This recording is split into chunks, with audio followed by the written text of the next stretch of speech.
জয়।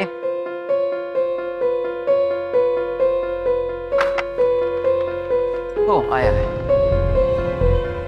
মেস্তার কাছ থেকে এলে মিষ্টি দি? না গো, আমি যাইনি। আমি ফোন করেছিলাম হসপিটালে, বললো যে ঘুমোচ্ছে। আরে মিষ্টি, খোকন এটা কি করলো বলতো? এত তাড়াতাড়ি ওর হুইল চেয়ারে বসার কি দরকার ছিল? আর একটু তো রেস্ট নেওয়া দরকার।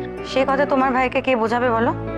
উনি এখন তাড়াতাড়ি করে ফিট দেখানোর চেষ্টা করছেন নিজেকে, যাতে আমি সবসময় ওর কাছে না থাকি। হ্যাঁ রে বুড়ি, কে এলো রে? মিষ্টি এলো নাকি? হ্যাঁ, তোমাকে নামতে হবে না, মিষ্টি দি যাচ্ছে। বলছি যে হ্যাঁ, উনি হচ্ছেন দিব্যেন্দু। কেয়ার সঙ্গে ওর বিয়ে হওয়ার কথা। ও আচ্ছা আচ্ছা, হ্যালো। কেয়া মানে যে কিডন্যাপ হয়েছে? কোনো ট্রেস পেলে মিষ্টি দি? না, এখনো তো নয়। এসো দিব্যেন্দু।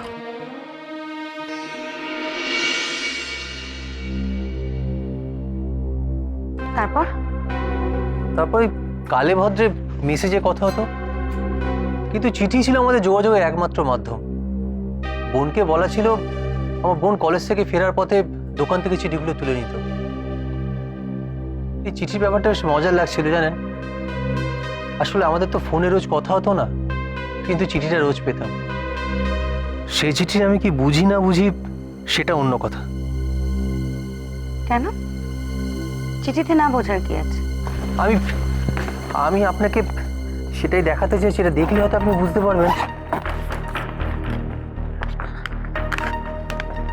দেখুন, আপনাদের প্রেমপত্র আমার পড়া কি ঠিক হবে?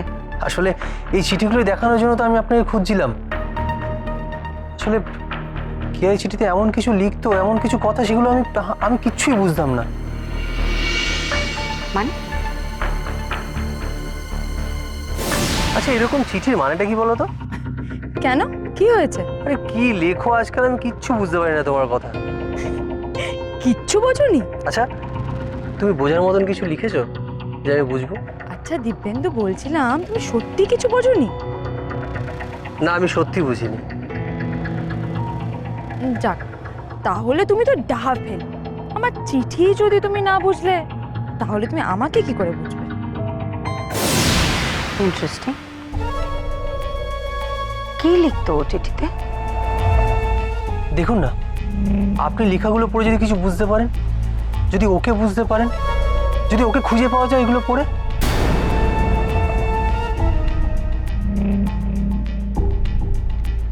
এমন কি দুর্বোধ্য ভাষায় প্রেমপত্র লিখতো কেয়া যে দিব্যেন্দু বুঝতেই পারতো না? আর কেনই বা এমনটা করতো?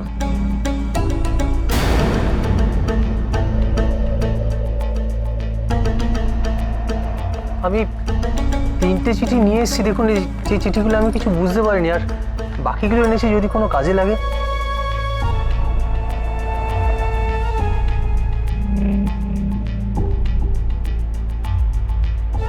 মিষ্টি দি, বলছি কিছু একটু খেয়ে নিলে পারতে তো গো। সকাল থেকে কিছুই খাওয়া হয়নি, কাজ করতে করতে অন্তত একটু কিছু এনে দেব। না, আমি কিছু খাবো না, তুমি দিব্যেন্দুকে দাও। না না, আমারও কিছু লাগবে না, প্লিজ আপনি আগে চিঠিগুলো দেখুন।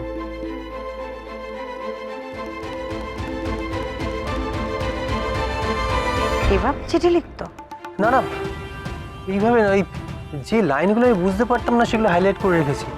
দেখুন, আপনি পড়ে দেখুন, একটা লাইনের সাথে একটা লাইনের কোনো মিল নেই, পুরো খাপ ছাড়া। এ বিষয়ে আমি ওকে বহুবার জিজ্ঞেস করেছি, কিন্তু আমায় কোনোদিনই কিছু বলতো না। কিসের চিঠি? কেয়ার লেখা চিঠি দিব্যেন্দুকে, যার মধ্যে খুব সম্ভবত কোনো ক্লু লুকিয়ে থাকতে পারে। আজকে বিয়ে কার্ডের ডিজাইন দেখতে গেছিলাম। বেগুনি রঙের সবচেয়ে সাধারণ কার্ডটা চুজ করেছি আমি। মায়ের একদম পছন্দ হয়নি, কিন্তু আমার ওটাই ভালো লেগেছে। কি সুন্দর, সহজ। আমার জবরজং রং একেবারে ভালো লাগে না, আর বেগুনি রংটাও আমার খুব প্রিয়। সবাই তো বলে ভালোবাসার রং নাকি লাল, আমার তো বেগুনি রংটাই দিব্যি লাগে। মা বলেছে বিয়ের কার্ড ইংরেজিতেও ছাপাতে, তাহলে অনেকের সুবিধে হয়। আমি মাকে বলেছি ইংরেজিটা অঙ্কের মতো, দুটোকে মিলিয়ে দিলেই হিসেব পরিষ্কার।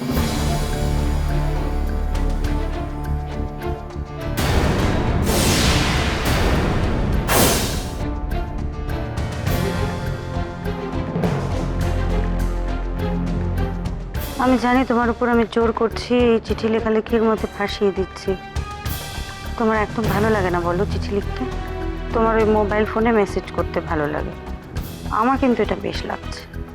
চিঠির মধ্যে কীরকম গন্ধ থাকে দেখবে, যে লিখছে তার গন্ধ। মোবাইল ফোনে ওসব থাকে নাকি?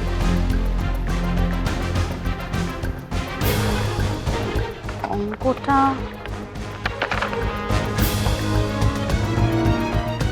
ইংরেজির মতো। এ আবার কি কথা? অঙ্কটা ইংরেজির মতো? অঙ্ক আর ইংরেজি কি করে, মানে কি করে এক হয়? আমিও ঠিক বুঝতে পারিনি, জানেন তো, তাই তো আপনার কাছে নিয়ে এলাম। আমার মনে হচ্ছে না কেয়া এগুলো লিখে, এগুলোর মধ্যে নিশ্চয়ই কিছু লুকিয়ে রেখেছে, যেগুলো আমরা তো এখনো বুঝতে পারছি না। অঙ্ক ইংরেজি?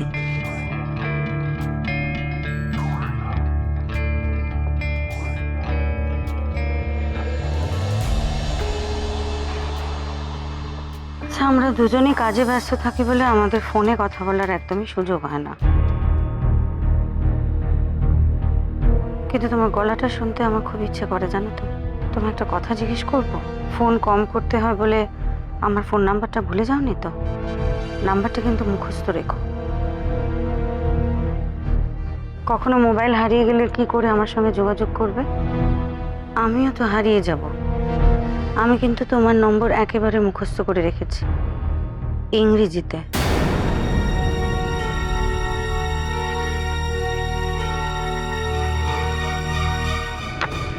ইংরেজিতে নাম্বার মুখস্থ। নাম্বার আবার বাংলা ইংরাজি দুটো আলাদা করে মুখস্থ করা যায় নাকি?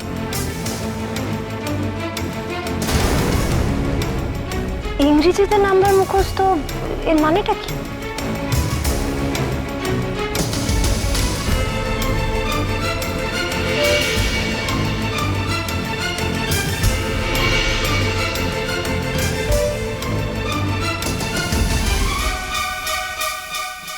অঙ্কটা ইংরেজির মতো,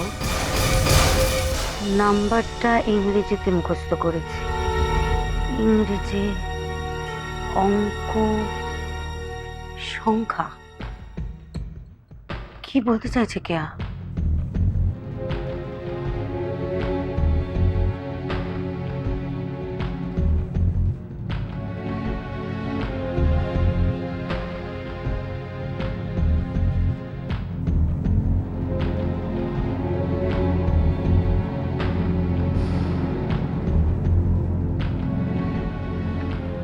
মা আজ বাড়ি ফেরার পথে কয়েকটা জিনিস নিয়ে যেতে বলেছিল। ময়লা ফেলার প্লাস্টিক, গুঁড়ো দুধ, ভ্যান রিক্সাগুলো যত নষ্টের গোড়া, দয়া মায়া নেই। মাঝে মাঝে দাড়ি কেটো, বুঝলে তো, তাহলেই দেখবে সব পরিষ্কার। কিছুই তো বোঝা গেল না।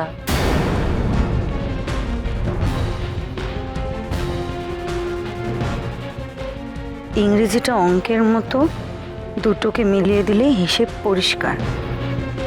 নাম্বার ইংরেজিতে, মাঝে মাঝে দাড়ি কেটো, তাহলেই সব ঠিকঠাক। হিসেব হিসেব মিলিয়ে দেওয়া।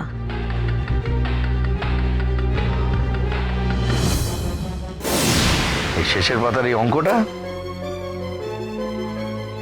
এটাই হচ্ছে তোর জন্য ক্লু। এইটার মানে তোকে বের করতে হবে।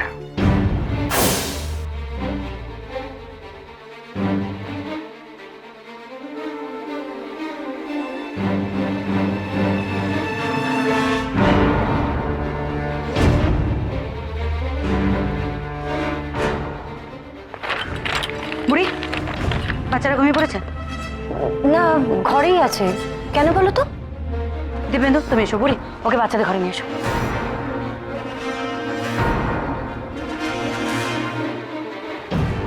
আসো না।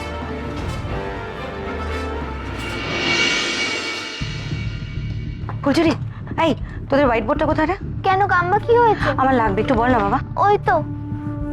Thank you. আর আর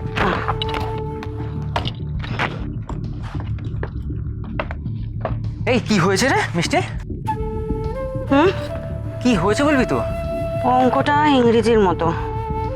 আচ্ছা, ইংরেজি অ্যালফাবেটে কটা লেটার থাকে বুড়ি? 26টা, 26। হ্যাঁ বুড়ি, বলতে পারলি না তো? কথা বলছিলাম তো। যাকে